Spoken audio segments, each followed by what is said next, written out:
Good morning, church! Magandang umaga sa inyong lahat. And of course, yes, wala po ako dyan physically, but nevertheless, I am with you spiritually. So, pakibati naman po ang inyong mga katabi na mapagpalang araw sa iyo.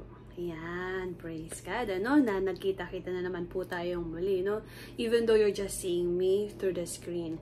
So, syempre po, nandun pa rin po tayo sa ating series na pinag-aaralan natin ng Book of James o yung pinagsama-sama pong mga letters ni Santiago para po sa mga believers noong unang panahon. So, congratulations to everyone dahil natapos na natin ang chapter 2. Palakpakan din nyo ang inyong mga sarili. Natapikin nyo yung inyong mga shoulders. Congratulations, self! Natapos na natin ang ating chapter 2 ng Book of James. And last week, no, pinag-usapan natin is yung putting our faith in action, na dapat po ay nilalagay natin sa gawa ang ating pananampalataya at hindi lamang po puro salita. Sabi nga, action speaks louder than words. So, bago po natin basahin po yung chapter 3, may isi-share lamang po ako sa inyo. No? It's just a testimony of what happened to me yesterday. So, yesterday yung flight ko papunta rito sa Manila, no? Then, on my way from the airport to our condominium dito sa city is, syempre, long drive yon from the airport. Nagbook ako ng Grab. Tapos yung Grab driver, medyo madaldal ho siya. So, nag-start kami ng conversation by him asking me kung saan daw po ako galing. Ayan. Then, pagkasabi ko agad na Coron, Palawan, hindi tawang-tawan na si Kuya. Parang kala niya nagbakasyon ako sa Coron, ganito, ganyan. Then, sabi ko, hindi, taga doon ako. Tapos, natanong niya na yung mahal na ticket, kung mahal daw ba yung cost of living, yung mga bilihin doon. Then, sabi ko, everything nga is expensive. So, doon na kami nagsimula. Hanggang sa, umabot na kami about yung mindset ng mahirap at saka yung mindset naman ng mga medyo nakakaangat sa buhay, kung bakit ganun, ano na nangyari, etc. So, nakwento niya yung ano niya, sorry, yung friend niya na kasamahan niya rin sa Grab na nagda-drive. Tapos, nagba-boundary lang daw siya, so hindi niya sariling sasakyan. Pero dahil binata at wala namang ibang pinagkakagastusan, tsaka malaki naman daw yung kita, so nakapag-ipon siya.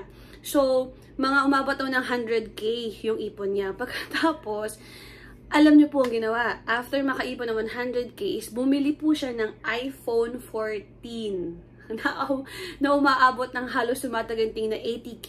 Diba sayang yung pera? Kasi minsan yun nga pag yung mindset natin hindi pang future, nangyayari is makahawak tayo ng malaking amount of money. Nag-iisip na kaagad tayo kung saan natin gagastusin. Yun yung mindset ng pagiging mahirap. Kasi nga, basta makatikim lang tayo ng malaking amount of money, nag-iisip agad tayo ng mapagpagastusan instead na mailaan yun on something better and greater, diba? Parang, para saan ba ang iPhone 14? Diba? Para lang ba ma-show off na nakabili ka ng iPhone 14? Then, eventually, after that, na mabili yun, biglang may dumating na opportunity na nagkaroon ng binibenta na sasakyan na yung cash out lang is 50K. 50K. So, kung hindi niya ginastos yung kanyang ipon na 100K for the iPhone 14, sayang, diba? Nakabili na sana siya ng sarili niyang sasakyan. Yun nga, from the word mismo, from the mouth of of the driver na kausap ko, no? Na, sayang nga, kasi kung, siyempre nababoundary lang yung friend niya, kung sarili niyang sasakyan yung itatakbo niya, idadrive niya, di ba mas malaki yung kita? Tapos sarili niya talaga yung kita. So, sayang, nang hinayang yung friend niya pagkatapos nasa huli ang pagsisisi. Sayang kasi inuna niya yung luho instead of keeping it for good cause, no, na mas mapapakinabangan sana yung pera. Sayang po talaga, 'di ba? So, yun, doon kami nag-umpisa. Gusto ko lang siyang ma-share sa inyo kasi it's a good lesson din to share, no. But then, I was just sharing that because after that, doon ako nagka-start na makapag-share sa kanya hanggang sa umabot na nga ako yun nga, of being thankful kung ano yung meron tayo, yung contentment of meron tayo binibigay ng Diyos instead of asking or looking for what we don't have, nagiging reason kung bakit hindi rin tayo nagiging successful sa buhay kasi masyado tayo nakatingin dun sa mga bagay na wala tayo na gusto nating makuha at maangkin. So yun, nag-start siya doon hanggang sa yun, na-share ko na yung about sa church, about kay Lord. So na umabot na kami sa ganun. So nakakatuwa lang the opportunity of the Lord na magawa ko yun. So pagkahatid niya sa akin sa condo, di super blessed si Kuya kasi ang dami niya na-receive na testimony, ang dami niyang natutunan. Then I even speak blessings and protection sa kanya before siya umalis. So, yun lang, nakaka-bless lang kung paano nangyari. Si Pijong nandyan ngayon, di ba? Alam niya yan, alam niya yan na pag nandito ako sa Maynila, whenever I have the opportunity, yung long drive, yung mahahaba, kasi minsan kapag masyado lang maikli, hindi na rin tayo nakakapag-usap sa driver. Pero yung mga long drive, gusto ko talaga magkaroon ng opportunity na makausap yung mga driver, yung mga nag-service, para talagang may share sa kanila yung word of God, yung testimonies, etc. ng goodness and faithfulness ng Panginoon, 'di ba? So, nasi-share ko siya sa inyo kasi nga, 'di ba, napakalaking bagay na we put our faith in action. Na hindi lang siya tuwing Sunday, hindi lang din siya tuwing life group, hindi lang din siya tuwing may activity yung church, kundi dapat we live it out. Dalang sinasabuhay natin yung salita ng Panginoon, sinasabuhay natin yung ating pananampalataya. Napaka-importante po nun. So, nakakatuwa lang, no? Happy first day sa akin sa condo dito. Pagdating ko, yun na agad yung mga usapan namin dito. So, nakaka-bless lang kasi nga, yun, yung kumbaga, our faith becomes our life na talaga. Hindi dapat siya nako-compartmentalize. Hindi dapat siya nalalagay lang sa ito. So, hindi dapat ganon. So, yun, gusto ko lang siyang i-share sa inyo, no? Bago nating basahin yung chapter 3. So, bago natin basahin, pakisabi naman muna sa katabi mo, put your faith in action. Ayan. Gayahin nga na lahat. Ayan. Very good, very good. So, yun po. So, basahin na ba natin ang chapter 3? So, chapter 3 po, verses 1 to 12 lang po muna tayo. So, Santiago. So, chapter 3, verses 1 to 12. Sabay-sabay. Mga kapatid, huwag maghangad ng maging guro ang marami sa inyo. Dahil alam ninyo na tayong mga nagtuturo ay hahatulan ng mas mahigpit kaysa iba. Tayong lahat ay nagkakamali sa iba't ibang paraan. Ang sino mang hindi nagkakamali sa kanyang pananalita ay isang taong ganap at marunong magpigil ng sarili. Kapag nilagyan ng renda ang bibig ng kabayo, ito'y napapasunod natin at napapabaling saan man natin naisin.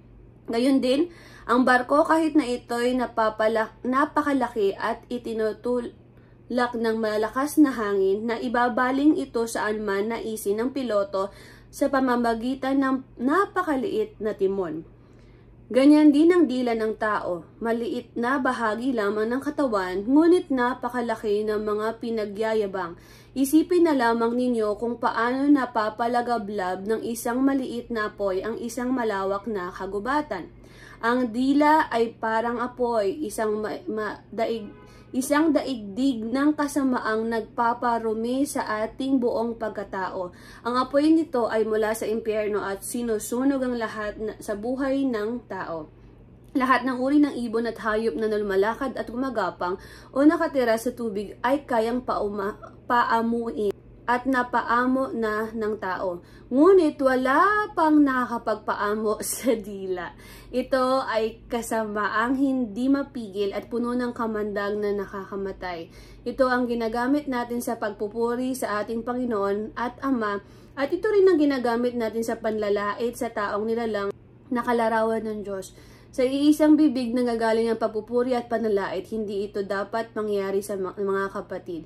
Hindi lumalabas sa iisang bukal ang tubig tabang at tubig alat. Mga kapatid, hindi makakapamungan ng olibo ang puno ng igos o ng igos ang puno ng ubas.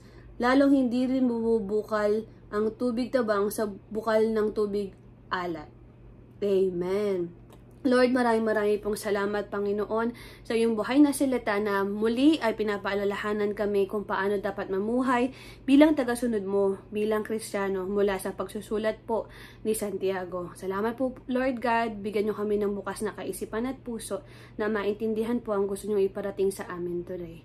Salamat po. In Jesus' name I pray. Amen. Ayan. So, very straightforward siya no? So, kung mabigat na yung last week, ay, mas mabigat ata yung today, no? So, last week, parang sinabihan tayo ni Santiago, no? Na kung hindi natin na ilalagay sa gawa yung ating pananampalataya, parang hindi raw totoong pananampalataya. Ngayon naman, is ang bawat Kristiyano at bawat tagasunod ng Panginoon at in general no lahat ng nilikha ng Panginoon ay gustong paalalahanan ni Santiago sa paggamit ng ating dila sa tama no. At alam ko maraming silbi, maraming ginagawa ang ating dila no, panlasa and everything, but there is this one kumbaga purpose of the tongue na tinutukoy dito sa pagsusulat ni Santiago. At yun ay ang pagsasalita. Ang paggamit natin sa dila sa pamamagitan ng pagsasalita. Ito po yung tinutukoy ni Santiago sa kanyang sulat. So yung ibang purpose ng dila, hindi na pag-uusapan yan ngayon. No? So our sermon title for today is The Power of the Tongue. Yan po ang pag-uusapan natin today. So, hihimay-himayin po natin. Umpisahan natin doon sa bating panimula ni Santiago, sa verse 1. Verse 1 pa lang hardcore na. Basahin natin. Mga kapatid, huwag maghangad na maging guro ang marami sa inyo dahil alam ninyong na ang taong nagtuturo ay hahatulan ng mas mahigpit kaysa iba. So, inuna niya pong bilinan ngayon yung mga taong nagdi-desire na magturo or kumbaga, merong inclination sa pagiging teacher of the Word of God. So, ano ba to? Ito yung mga, like for example, yung mga pastors, yung mga church leaders, evangelists, missionary, no? Yun, yung mga preachers to. So, yun, yung mga yun po.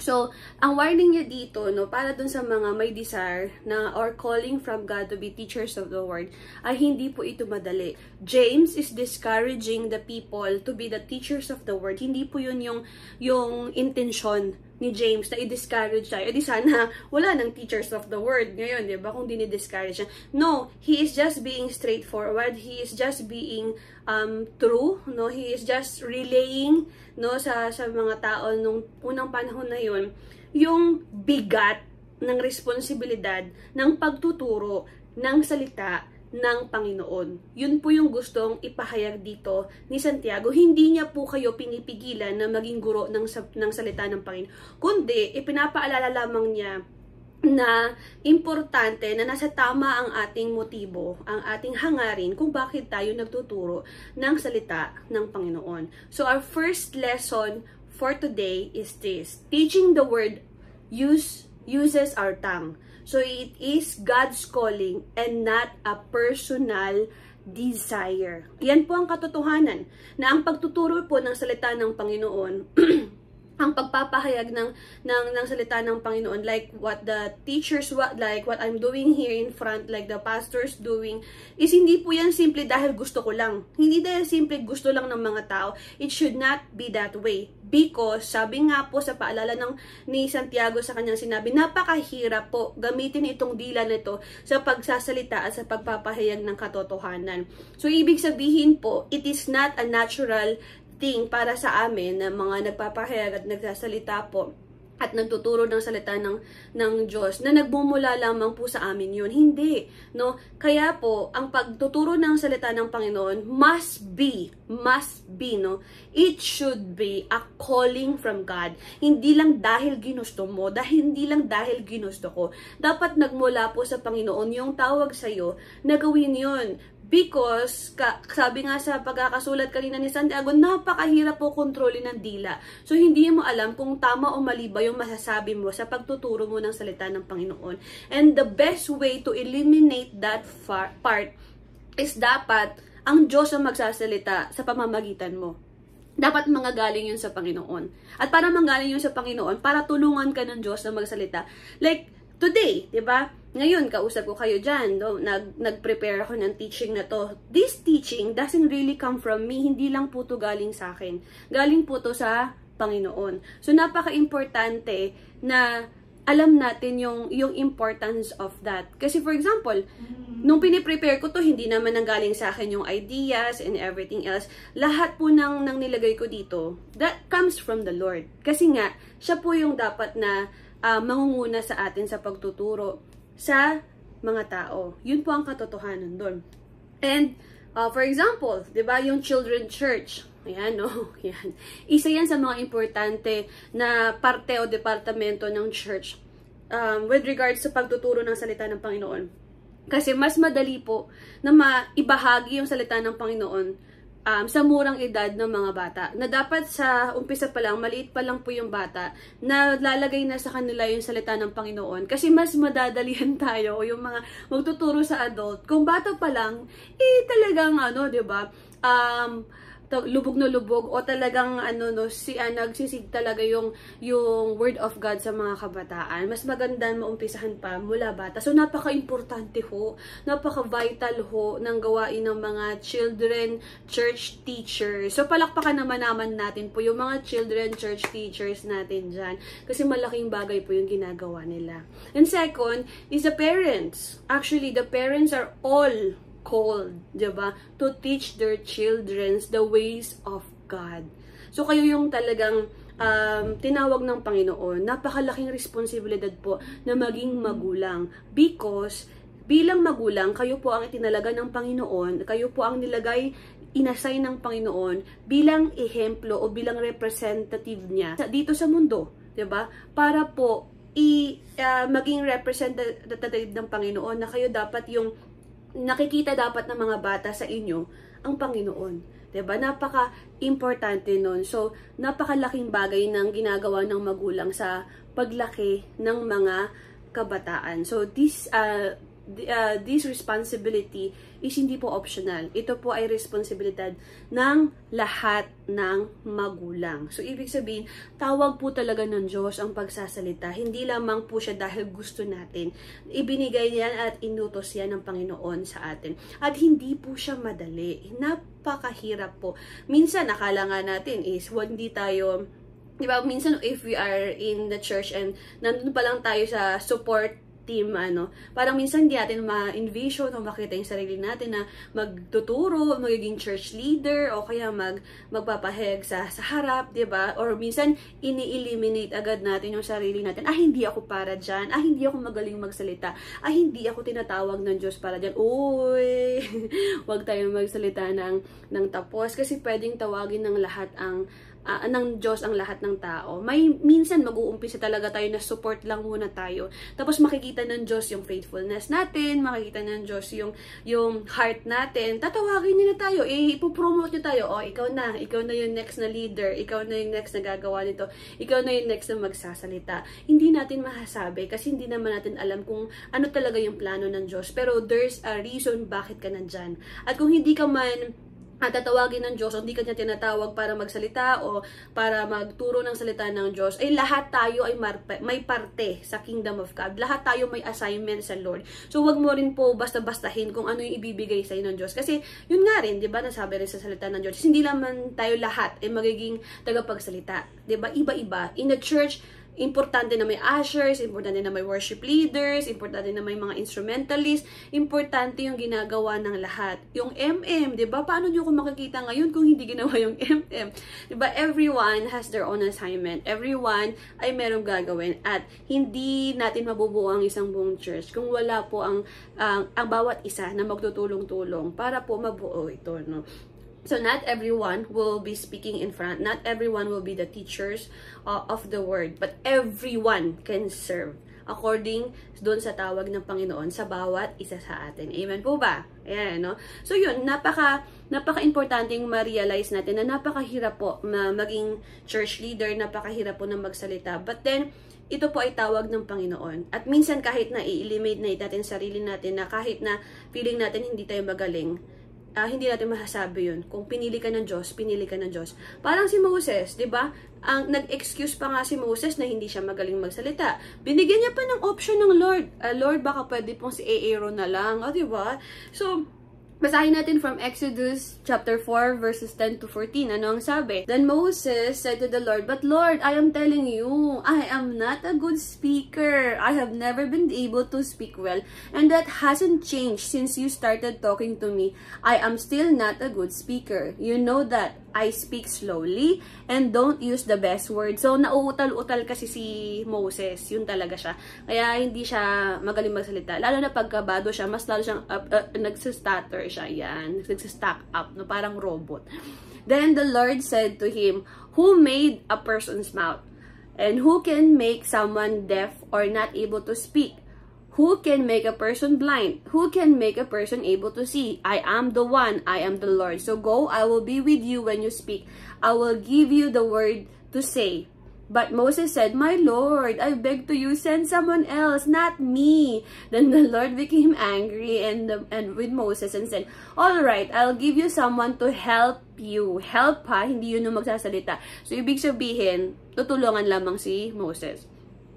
So, ang sabi niya, "Help you. Aaron, the Levite, is your brother, isn't he? He is a good speaker. In fact, Aaron is already coming to meet you, and he will be happy to see you." So, see, diba? Walang lusot. Diba? Walang lusot si Moses kay Lord. Lahat ng mga rason niya para hindi siya piliin, lahat ng mga tawag dito, ng mga binigay niya na mga excuses ay hindi po umubra sa ating Lord. Kasi, oo nga naman, sino ba ang nag-create nitong bibig natin, ng dila natin? Ang Lord pa rin, ano? So, ibig sabihin, kung tatawagin niya tayo para magsalita sa harapan ng maraming tao o magturo ng salita ng Lord, kung talagang tawag niya sa atin yun at hindi lang tayo nagbida-bida, siya ang maglalagay ng tamang mga salita, siya ang maglalagay ng wisdom sa ating utak para yun ang masabi natin sa mga tao. Tama po ba? Siya ang magpo-provide nun sa atin, no? Hindi tayo basta-bastang pagsasalitain ng Panginoon na hindi niya tayo tutulungan, di ba? Pag hindi na natin alam yung sasabihin natin, o hindi natin alam kung saan natin huhugutin yung sasabihin natin, definitely the Holy Spirit will help us, di ba? Kasi nga, we became the representative of God. So, nagsasalita ang Panginoon through us. Hindi tayo yung nagsasalita. Ang Lord ang nagsasalita sa pamamagitan lamang po natin. Amen? So, ibig sabihin, hindi po natin dapat tignan yung kakayahan lang natin. Hindi po natin tignan kung mahiyain tayo. Kasi pag pinili ka ng Diyos, pinili ka niya, and He will equip you. Tutulungan ka niya. Jeremiah chapter 1 verse 9 ang sabi, "Then the Lord reached out His hand," si Prophet Jeremiah, "and touched my mouth and said to me, I have put my words into your mouth." Diba? Ang Panginoon na naglagay ng mga salita sa bibig ni Jeremiah para makapagpahayag siya. At ano na ba ang sabi sa Luke chapter 12 verses 11 to 12? Sabi dito, "When they drag you into their meeting places or into the police courts and even judges, don't worry about defending yourself.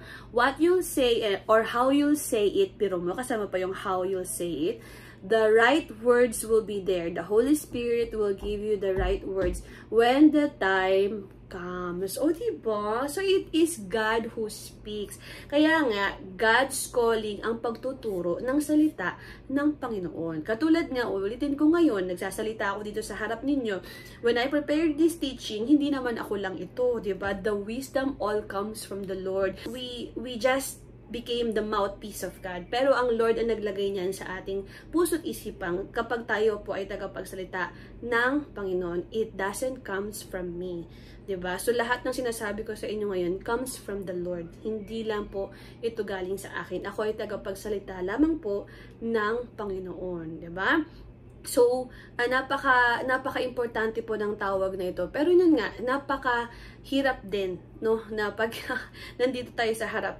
Kung ipupush lang natin to because of our own strength, dahil lang sa galing nating magsalita, we will not survive. Hindi po yun. Kasi, maaari tayong makapagsalita ng mali, maaari tayong makapag-interpret ng mali, maaari tayong makapag-relay, 'di ba, ng mga maling katuruan, 'di ba, na dapat maging maingat po talaga tayo. So, napaka-importante din po niyan. So, tinawag ng Panginoon si Moses, hindi niya tinignan kung ano yung kahinaan ni Moses, kung ano yung intellectual na kapasidad ni Moses, but then, 'di ba, before naging speaker ni Moses, ni Lord si Moses is dumaan din po siya na matinding testing, 'di ba? From being the son of the princess of Egypt, 'di ba? Na downgrade siya, no? Kailangan niyang ayun, nag-ano siya, no? Nag-escape po siya, umalis siya ng Egypt. He came to a broken place, 'di ba? Full of brokenness sa kanyang puso.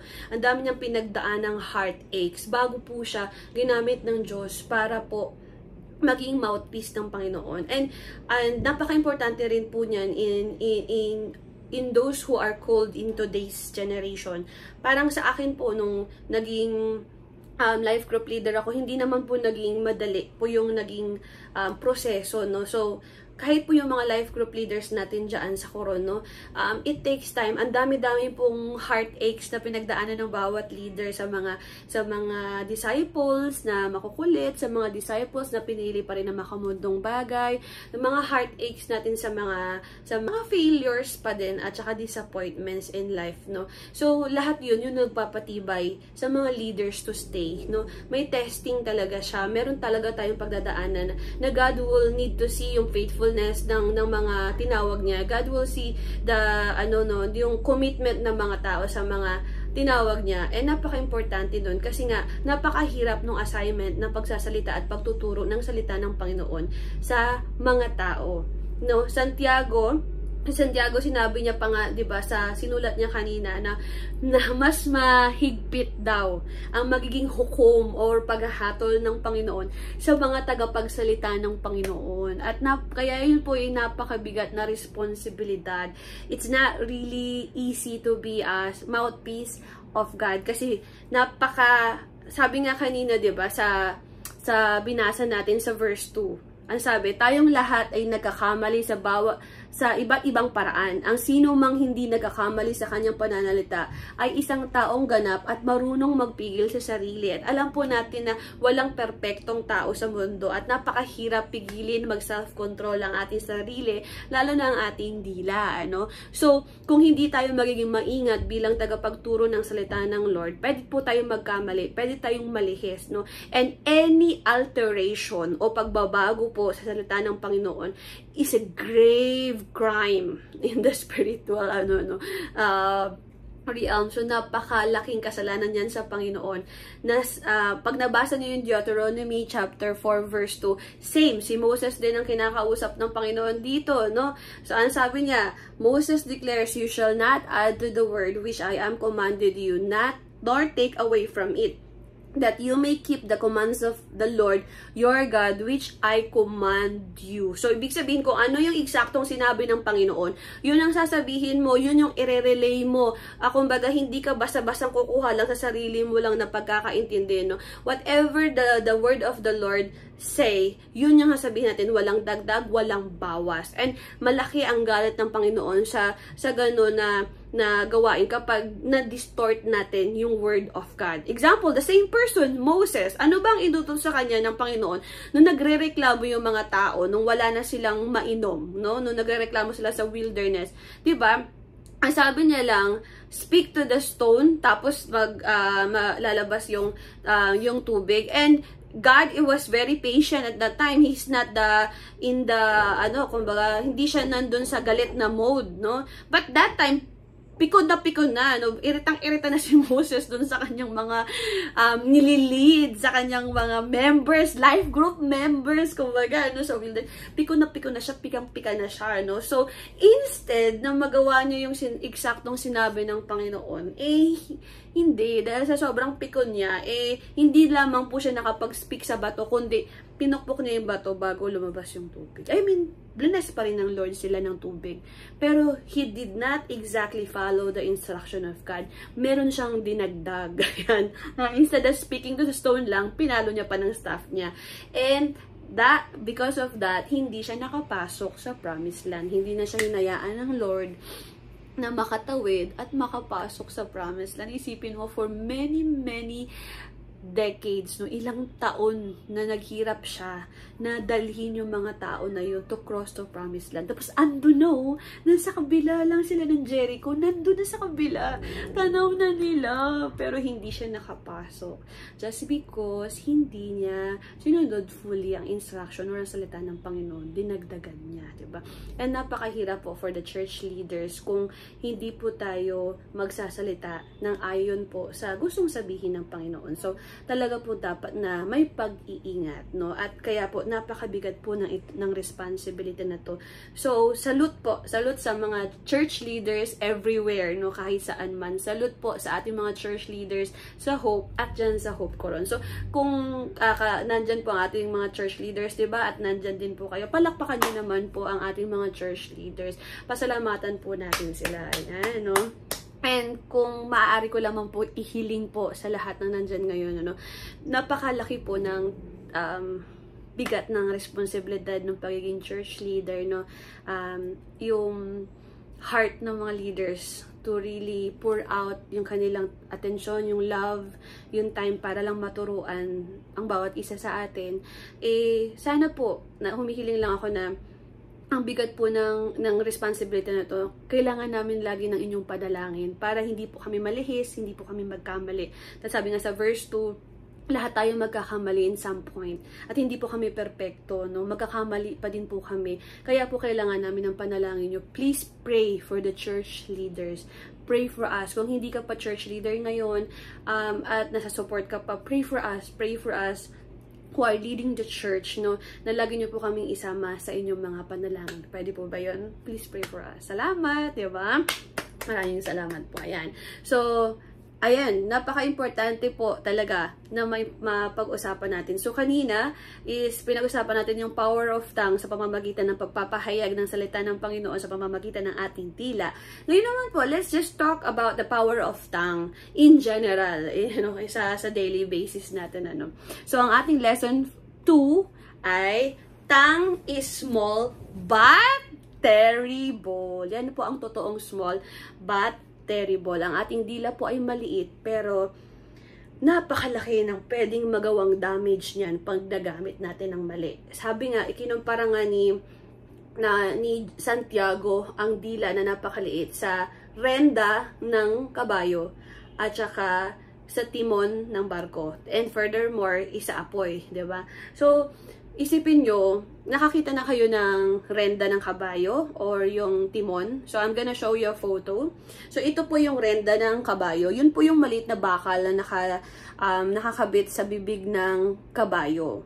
Okay? So, pag yan po yung nagiging rason kung bakit kaya nating ikaliwa, kanan, or i-control yung kabayo. And napakaliit lamang po yan kumpara sa size ng isang kabayo. And yung timon naman po, ayan, yan yung nasa likuran naman ng barko. So, yan naman po yung nagte-turn left, right, no? Para po kapag, depende doon sa kung ano yung command na i-relay ng kapitan doon sa ating steering wheel. Then, mapapasa yan doon sa ating timon na nasa likod. So, yan yung nagte-turn, gumaganto-ganto. Yan.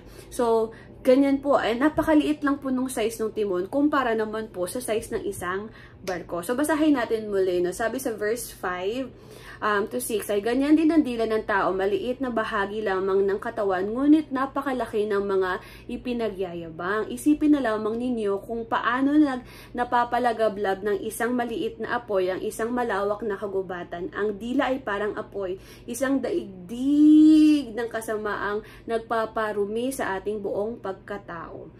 Ang apoy nito ay mula sa impyerno, oh my gulay, at sinusunog ang lahat sa buhay ng tao. See? Tulad daw po ng isang maliit na apoy na nagpapalaki ng isang simpleng tao dito, apoy to a wildfire. Usong-uso ngayon yung wildfire everywhere. Is kunyari, nag-start lang din po sa simpleng balita. At dahil po, niningasan ng apoy ng ating mga chismosang dila, lumaki na yung issue. Lumaki na po yung balita. Lumaki na po yung galit. So, yung simple lamang sanang tampuhan, ano, tapos sinusulan at dinagdagan ng mga makakating dila, nauwi na po sa galit. So, yun po yung power ng dila kapag nagamit natin siya sa mali, na pwede po tayong makasunog, ano sabi nga nila, burn bridges, makasunog ng relasyon, makatupok ng relasyon, no, makasira ng buhay. Pag nagamit natin ng mali ang ating mga dila, na kahit maliit yan, malaki yung damage na pwede niyang gawin. So, for the parents, I also wanna speak again for the parents. Napaka-importante nung role ng bawat magulang. Sinabi ko na yun kanina, na inilagay kayo ng Panginoon para maging representative ng Panginoon bilang ama at ina sa lupa, sa mga linilikha niya, mga anak niya, no? And especially for the father, you are called to be the protector of your family. So, ikaw dapat ang nagpoprotekta sa pamilya mo, sa mga anak at asawa mo. So, I don't think na manggagaling dapat sa iyo ang kapahamakan. Ano? So, sa mga nanay, you became the comforter. No? Ikaw yung nag-comfort nagbibigay ng comfort sa pamilya. So, bilang nanay at tatay, if you are the protector and the comforter, di ba dapat hindi manggagaling sa atin yung masasakit na salita, yung degrading na salita na papunta sa ating mga anak. 'Di ba? Kumbaga, kung ikaw yung tinalaga ng Panginoon to give comfort and protection sa family mo, sa mga anak mo, so dapat hindi po magagaling sa atin yung mga salitang wala kang kwenta, wala kang magiging future, ganito ka lang, ganyan ka lang, napakabobo mo, napakaganito mo. 'Di ba po, napakasakit makarinig ng ganong salita mula sa magulang. Then, what the child will do is parang i-absorb niya po yun. Tapos iisipin niya na lang na, oo nga, bobo ako, oo nga, ganito ako, ganyan ako. So, malaking bagay po yung ginagawa natin bilang magulang para lumaki na may confidence yung mga bata, lumaki yung mga bata na may tiwala sa kanilang sarili, na may pagmamahal sa kanilang sarili. Nagsisimula po yan sa bahay. Nagsisimula po yung pag-build ng confidence sa loob ng bahay. So, kung sa loob ng bahay, hindi nila makita yung protection, yung security mula sa mga magulang nila, saan po nila hahanapin yun? Hahanapin nila yun sa labas. At minsan, nagkakamali sila ng paghahanap, kaya po naliligaw ng landas. So, please, if you're a parent now, stop using hurtful words po sa inyong mga anak. No, wag po sana tayo yung bahay na puro na lang mura yung nasa loob ng bahay, no? Isipin mo, bakit magmumura yung mga kabataan? Yes, totoo, pwede nilang ma-adapt sa school, sa mga kaklase nila. Pero kapag hindi siya naririnig sa loob ng bahay, hindi rin nila yun patuloy na mapapractice. Kasi sa loob ng bahay mismo is hindi nagmumura. Pero kung sa loob mismo ng bahay ninyo is puro hurtful words, puro TANGA, puro BOBO, puro ganito, puro masama yung sinasabi, maa-adapt po yun ng mga bata. So, please, wag po tayong wag po sana natin magawa yun sa ating mga anak. Sana po tayo yung maging instrumento para po ma-encourage sila. Sana po magamit natin yung ating mga dila sa tama, no? Maging instrumento sana tayo ng mabuti or encouraging na mga pagsasalita. Amen po ba? Ayan, no? Sana po maasahan ko yan. No? So, and if ever na magkamali tayo, forgive yourself din naman, kasi sabi nga sa verse 2, lahat tayo ay magkakamali. Tama po ba, no? So, ngayon, napakahirap po kontrolin ng dila. Sabi nga kanina, is maliit lang siya, pero ang laki na nagagawa ng damage. Pero is it really just the tongue? Sa tingin nyo, yung dila lang ba yung issue dito? I think no. The answer is no, actually. And our last lesson for today is this. A problem of the tongue is the issue of the mind and heart. Yan po yung totoong rason. Yan po yung katotohanan na hindi lang po to issue ng dila. Kasi, based sa anatomy ng ating katawan, bago po magsalita yun yung dila, manggagaling muna yung command mula sa ating brain. Tama po ba? Kung nag-science tayo, mag-science muna tayo, no? Mula sa brain natin, magpapasa yan to our nerves and sa ating mga nerves, sa ating mga veins na pinapump or pinapower ng ating heart bago dumating sa muscles para gumalaw, para magsalita. everything must come from up here, going wherever it is, na pinapower naman ng heart. Tama? So, ibig sabihin, hindi lang basta magsasalita ang iyong dila ng kusa. Tama? Magagaling po yun sa ating puso at isipan. So, kung whatever comes out from your mouth, actually comes from within. Nagmumula yan sa loob ng iyong puso at isipan. Parang ganito lang, no? Sa barko kanina, diba? Yung timon, hindi naman po yan gagalaw ng kusa. Hindi yan mag-left and right ng kusa. Yung timon, para gumalaw, no, nagbigay ng command yung kapitan. Yung kapitan, para mapapunta yung command niya dun sa timon, gagalawin niya yung steering wheel natin sa barko. Then, mapupunta yung command doon sa timon. So, in the ship, the brain is the captain. Diba? The heart is the steering wheel.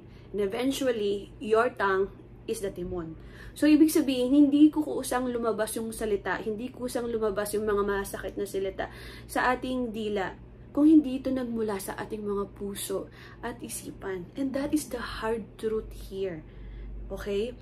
So, pag ikaw ay sinasabi mong Kristiyano ka, pero iba yung lumalabas sa bibig mo, iba yung lumalabas sa dila mo, kumpara sa kung ano yung proclaim mo na pagkatao mo, then something must be wrong. Hindi siya nag-a-align, hindi siya sakto. Parang, something is wrong, diba? Something is wrong with the formula.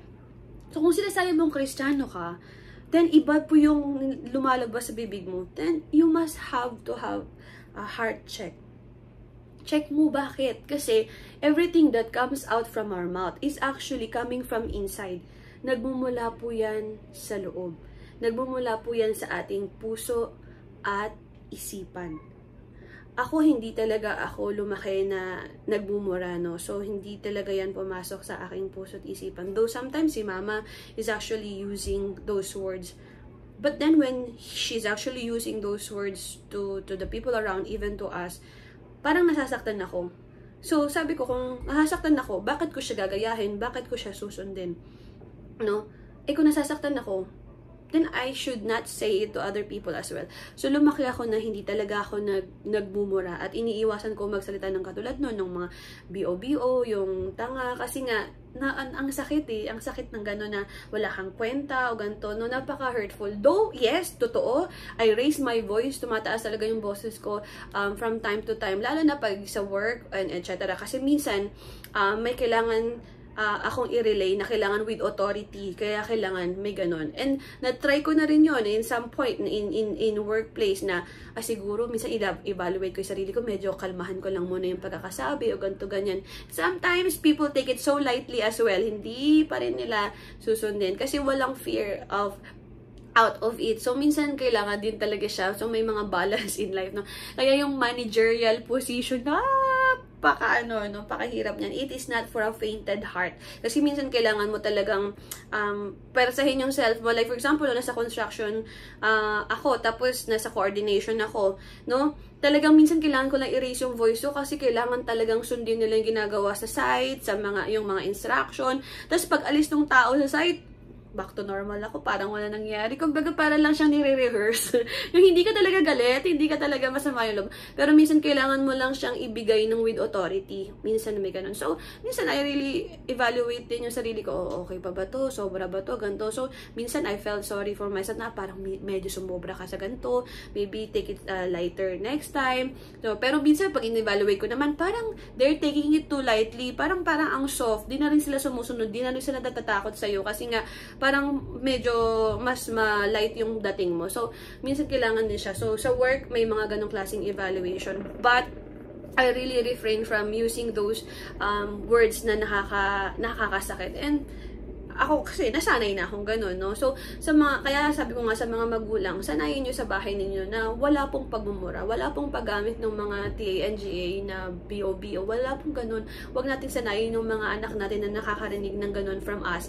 Kasi kahit marinig nila yun sa kanilang mga kaklase and to other friends that they have, hindi nila agad-agad maa-adapt yun. Kasi hindi sinasabi sa kanila ng mga magulang nila eh. Diba? Unless naririnig nila rin sa inyo. Kaya, challenge ko rin para sa mga anak out there, no? So, ako, I mean, alam naman ng lahat yan, no, na close sa amin, na sina mama nakakapagsabi din minsan ng ganun. Dati mas madalas, no? So, from, nung naging, na ako, naging serve ako kay Lord, mas dumalang na yung ganun nila. So, thankful din ako kay Lord sa ganun, no? Pero, kahit naririnig ko yun sa kanila, hindi ko siya ginaya. So, sa mga kabataan na Kristiyano na nakikinig ngayon sa atin dito sa Hope Corono, I also challenge you na kahit po naririnig nyo po sa magulang nyo yun, sa loob ng bahay nyo, hindi nyo po dapat gayahin. Huwag nyo gayahin. Sundin nyo yung Panginoon.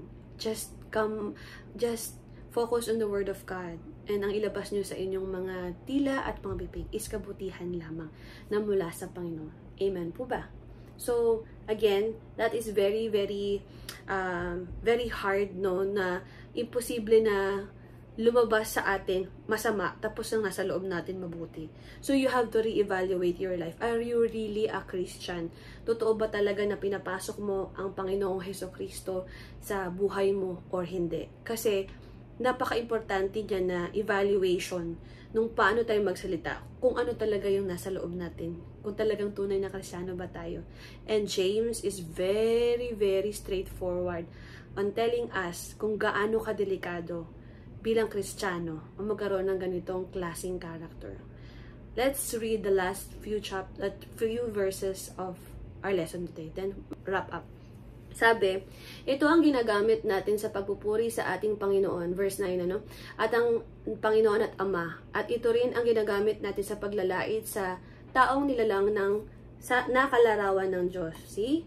Hindi pwede na nag-worship tayo gamit yung ating word, tapos yun din yung pinapanglait natin sa tao. No? Sa iisang bibig nagagaling ang papupuri at panalait. Hindi ito dapat nangyayari, mga kapatid. Hindi lumalabas sa iisang bukal ang tubig tabang at tubig alat. Mga kapatid, hindi makakapamunga ng olibo ang puno ng igos o ng igos ang puno ng ubas, at lalong hindi rin bubukal ang tubig tabang sa bukal ng tubig alat. See, if Jesus is really inside you, kung totoong pinapasok mo ang Panginoong Hesukristo sa buhay mo, that's why it's very dangerous, diba? Yun ang bilin ni James. Is I don't think masasakit na salita ang lalabas sa iyong mga bibig. So, sa atin, every one of us, yes, tama po, tao lang tayo, magkakamali tayo, sasabog tayo in one point, magagalit tayo in one point. I remember, we have a worship pastor, and then nagkasagutan siya sa isang mentee niya, no? And it was through a text lang. Tapos parang nagka-disrespectful. Tapos na dulo, nagamitan na sila ng mga bad words to each other. And then after that, napatigil sila and was like, what? I just said that? Oh my gosh. The same mouth where I worship is the same mouth where those foul words came out as well. And then biglang silence. Tapos maya-maya lang, nag-message siya. Oh, hi, actually, I'm very sorry with what I just said, I don't mean it, blah blah blah, I'm just angry, blah blah. Maya, nag-reply na rin yung mentee niya na, oh yeah, I also doesn't mean it, na parang nabugso lang ng damdamin, ganito, and then they forgave each other, no? But yes, see, I mean, we can, no? Pwede tayong magkamali, pwede pa rin tayong sumabog at one point, pero mabilis yung conviction ng Panginoon, ng Holy Spirit. No.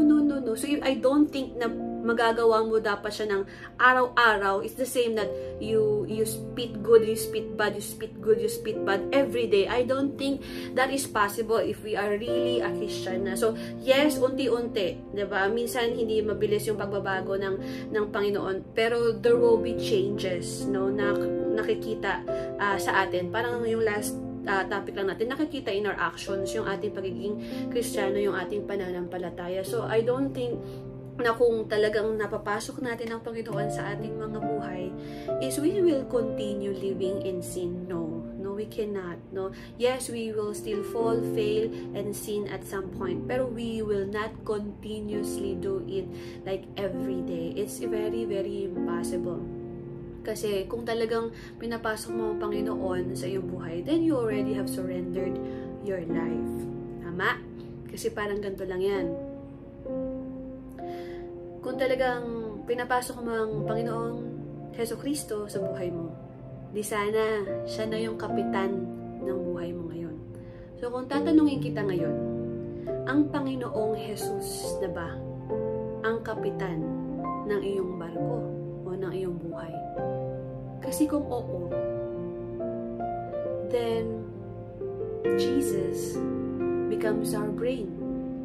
Parang yung kapitan sa barko, siya yung magiging brain natin.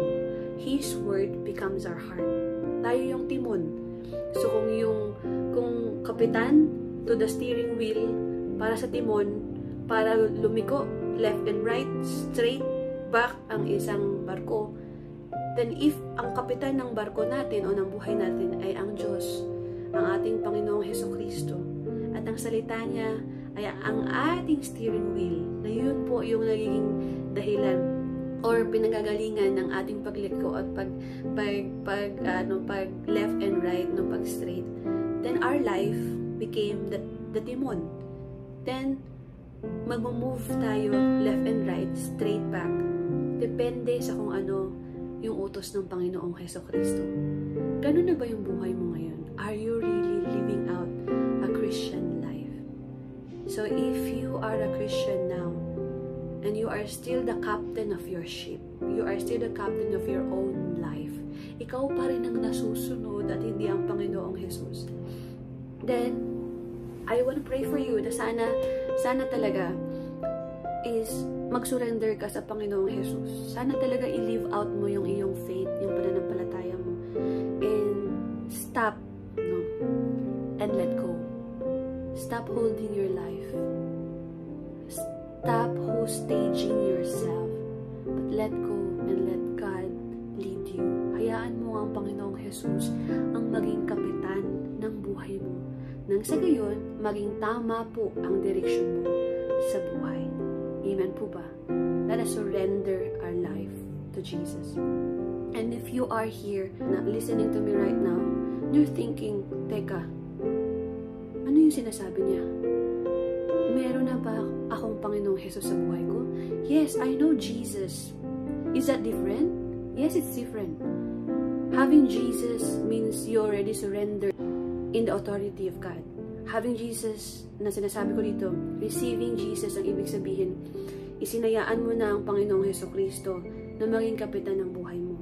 Na hindi mo na pagmamaay-ari ang sarili mong buhay. Na hindi na nagmamatter kung ano ang gusto mo, ano ang desisyon mo. What matters is kung ano ang gusto ng Panginoong Jesus para sa buhay mo. Receiving Jesus means you accept Jesus as your personal Lord and Savior. Ang ibig sabihin ho nun, tinatanggap mo sa iyong buhay kung nabubuhay ka pa ngayon na akala mo kaya mo mabuhay mag-isa, na akala mo kaya mong isalba ang kaluluwa mo, then no. You have to have Jesus. And Jesus is the only way to be saved. And that is the reality. And kung sinasabi mong Lord, di ba sabi nga ng Lord Jesus Christ, you call me Lord, Lord, but you do not follow my word. So if you are saying that you are already saying that you want the Lord Jesus Christ to be your Lord and Savior in your life, then dapat sumusunod ka sa Kanya. At para sumunod ka sa Kanya, ibig sabihin naniniwala ka na hindi mo kayang isalba ang iyong sarili, and you need Jesus for saving. Amen po ba? So if you are here and na kumbaga nasa puso at isipan mo na, ay, teka, parang hindi ko pa nagagawa yun. I wanna surrender my life to Jesus. I wanna bring my life to God, na I wanna invite Him to be the captain of my ship, to be the captain of my soul. Amen? So if that's you, I want you to close your eyes. Everybody, pikit po tayo, wala po titingin sa ating mga katabi. Bigyan natin ng privacy ang bawat isa. And if gusto mo na tanggapin or papasukin ng Panginoong Hesukristo bilang kapitan ng iyong buhay, can I ask you to raise your hand and pray with me? Hindi ko makikita ang iyong puso, pat ang Panginoon, ang ating Diyos ang masalangit, alam niya kung anong tumatakbo dyan. Alam niya kung genuinely sinusuko mo ba ang iyong buhay para maging kapitan ng iyong buhay at tagapagligtas mo ang Panginoong Hesukristo. So let us pray. Lord Jesus, maraming pong salamat sa pagsasakripisyo ng iyong buhay at pagbabayad po ng kasalanan namin sa krus, alang-alang sa aming kalayaan at sa aming buhay na walang hanggan. Nagpapasalamat po kami dahil sa iyong walang sawang pag-unawa at pagmamahal sa amin. At sana po, Panginoon, turuan at tulungan mo po kami na isuko ang aming buhay Sana po, ikaw na maging kapitan ng aming buhay sa ngayon.